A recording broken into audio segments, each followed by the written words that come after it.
அஸ்ஸலாமு அலைக்கும் வரஹ்மத்துல்லாஹி வபரகாத்துஹு.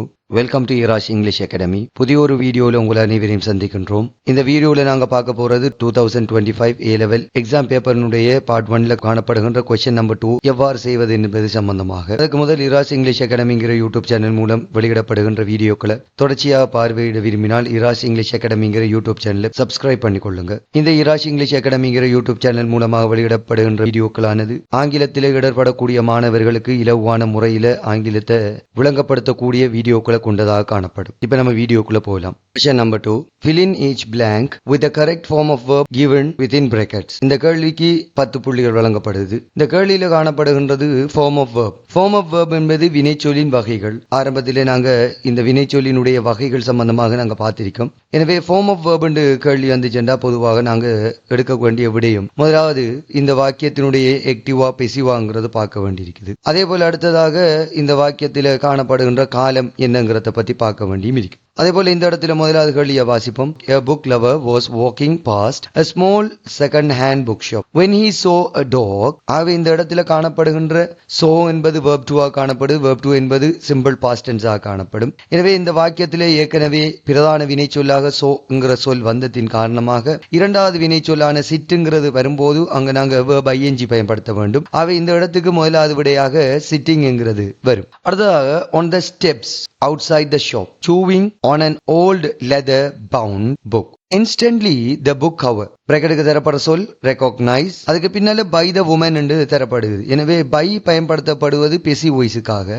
எனவே இந்த வாக்கியமானது பெசிவ் வாய்ஸாக காணப்படும். ஆகவே முதலாவது இந்த வாக்கியத்தில் பெசிவ இன்னொரு முறையில் உறுதிப்படுத்திக் கொள்றது எப்படி என்று சொன்னா இந்த புக் கவர்ங்கிறது ரெகக்னைஸ்ங்கிற வேலையே செய்யாது. எனவே அந்த சந்தர்ப்பத்தில் இது பெசிவ் வாய்ஸ் என்று எடுத்துக்கொள்வோம். அதே போல இது பெசிவாக இருந்தாலும் இந்த டென்ஸ் என்னங்கிறத கண்டுபிடிக்கிறதுக்கு நாங்க என்ன செய்வோம்டா இதற்கு முன்னால காணப்படுகின்ற வாக்கியம் என்ன காலம்ங்கிறத டென்ஸை பார்த்துக்கொள்வோம். இதுக்கு முன்னால காணப்படுகின்ற வாக்கியம் நம்ம ஆரம்பத்தில் சொன்னது போல சோங்கிற verb 2 காணப்படுவதனால இது சிம்பிள் பாஸ்ட் டென்ஸாக காணப்படுது. ஆக சிம்பிள் பாஸ்ட் டென்ஸ் என்பதனால இந்த இடத்துக்கு சிம்பிள் பாஸ்டினுடைய பெசி வடிவமாக was அல்லது were என்கிற சொல்லோட verb 3 பயன்படுத்தப்படும். எனவே புக் கவர் என்பது ஒருமை என்பதனால was என்கிற சொல்லும் ரெகக்னைஸ்ங்கிற verb-இனுடைய verb 3 வடிவம் recognized என்றும் வரும். ஆகவே இந்த இடத்துக்கு was recognized என்றது விடையாக அமையும். ஆகவே instantly the book cover was recognized by the woman as a rare first edition. She walked into the shop and asked the owner if she could buy the dog from him. Inverted comma started. Inverted comma என்பது ஒரு நபர் கூறிய விடயத்தை காட்டக்கூடியதாக இருக்கும். அவை inverted comma குள்ள பாத்தீங்கன்னு சொன்னா inverted comma started I blank be sorry என்று தரப்படுகிறது. இந்த இடத்துல be verbுகளாக ஏமிசா காணப்படுகிறது, was were காணப்படுகிறது, அதே போல will be காணப்படுகிறது. எனவே ஏமிசா என்பது present tense நிகழ்காலம், was were என்பது past tense இறந்த காலம், will beங்கிறது future tense எதிர்காலம். இந்த இடத்துல அந்த சொன்ன விடயம் இறந்த காலமாக இருந்தாலும் inverted comma குள்ள வரும்போது அவங்க பேசிய விடயம் நிகழ்காலமாக காணப்படும். அவை நிகழ்காலத்துக்கு பயன்படுத்தப்படுகின்ற வினை சொற்களாக ஏமிசா வருகிறது. இதை நாங்க மீண்டும் ஒரு முறை உறுதிப்படுத்திக் கொள்வது எப்படி என்றால் the shopkeeper said the dog is not for sale என்று சொல்லி தரப்படுகிறது. இதன்படி பாத்தீங்கன்னா இங்க isங்கிற பயன்படுத்தப்படுகிறது. எனவே is என்பது simple present tense காணப்படும். ஆகவே இந்த இடத்துக்கு பிரசன்ட் டென்ஸ்க்கு பயன்படுத்துகிற ஏமிசாவில் ஒரு பி வெர்ப் வர வேண்டும். ஆகவே ஐ என்பதற்கு ஏம் பயன்படுத்தப்படும். I am sorry the shopkeeper said the dog is not for sale. Please என்று ஆரம்பிக்கிறது ஒரு ரிக்வெஸ்டாக காணப்படும். ரிக்வெஸ்ட் என்பது வேண்டுகோள். வேண்டுகோள் எப்போதும் வினை சொல்லுடன் ஆரம்பிக்கும். அதுக்கு சப்ஜெக்ட் தேவையில்லை. உதாரணமாக ஒரு இடத்திலிருந்து ஒரு நபரை எழுப்ப வேண்டும் என்றால் ப்ளீஸ் ஸ்டாண்ட் அப் என்று சொன்னால் போதும். அதே போல ஒரு கதவை மூட வேண்டும் என்றால் ப்ளீஸ் க்ளோஸ் த டோர் என்று சொன்னால் போதும். அதே போல ஒரு நபரை எழுத வைக்க வேண்டுமானால் ப்ளீஸ் ரைட் நவ் என்று சொன்னால் போதும். இந்த இடத்துல ப்ளீஸ்ங்கிறதுக்கு பக்கத்துல அடிப்படை வினை சொல்லான ஒரு verb 1 பயன்படுத்தப்பட வேண்டும். எனவே பிராக்கெட்டுக்கு தரப்பட்ட செல்லுங்கிறது verb 1 காணப்படுவதனால அந்த செல்லுங்கிறது விடையாக அமைந்து கொள்ளும். அவை விடையை பார்த்தோமையானால் please sell me the talk the woman beg. I will give you 5,000 rupees. Okay, the dog. இங்க திரும்ப உங்களுக்கு தரப்படுது be verb தரப்படுது. எனவே inverted comma குள்ள அமைவதன் காரணமாக அந்த சம்பவம் அவர்கள் கூறிய விடயம் நிகழ்காலம் அந்த சந்தர்ப்பத்தில் simple present tense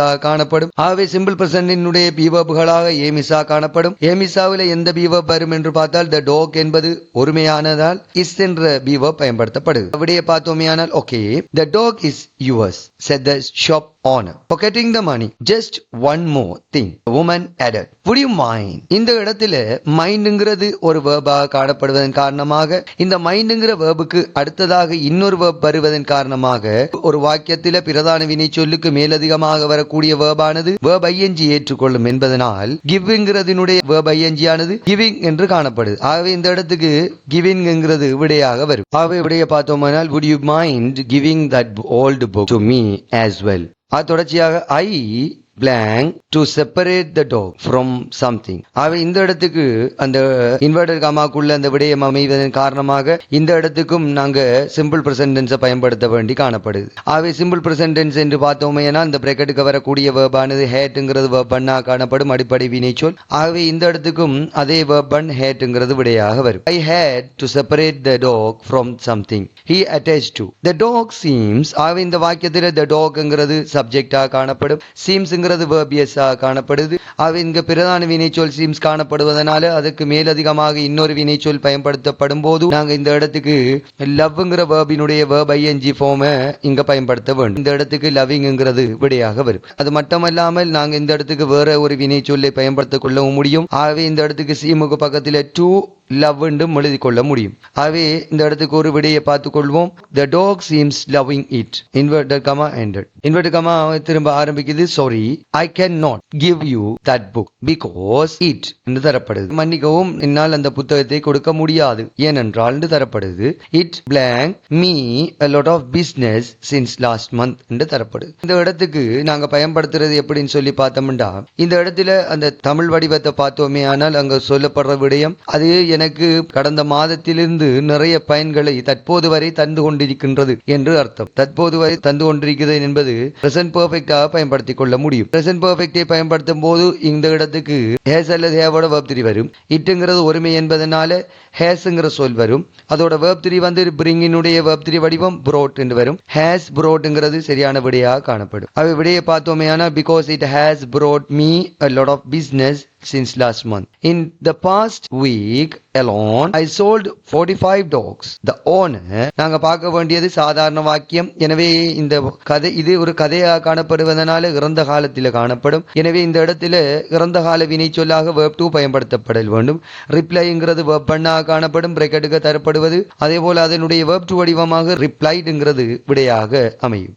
விடையை பார்த்தோமேனால் a book lover was walking past a small second hand bookshop when she saw a dog sitting on the steps outside the shop chewing on an old leather bound book. Instantly the book cover was recognized by the woman as a rare first edition. She walked into the shop and asked the owner if she could buy the dog from him.